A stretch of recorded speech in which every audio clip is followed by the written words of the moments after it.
Hello everyone, ఈరోజు నేను కొబ్బరి కజ్జికాయలు చేస్తున్నాను. దానికోసము 2 కప్పులు మైదా పిండి తీసుకున్నాను. ఒక పావు కప్పు పేని రవ్వ, సూజీ అంటారు కదా, అది తీసుకున్నాను.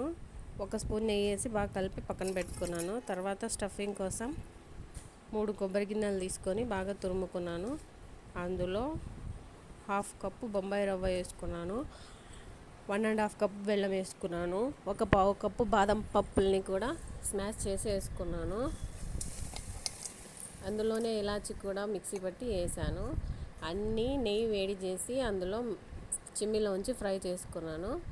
తర్వాత కజ్జికాయల పిండితో కజ్జికాయ రేకు రుద్దుకొని స్టఫింగ్ పెట్టి కజ్జికాయ రెడీ అయిపోయింది. ఆయిల్లో ఫ్రై చేసుకొని సర్వ్ చేసుకోవడమే. టేస్టీ కొబ్బరి కజ్జికాయలు ready. Thank you for watching. Bye bye.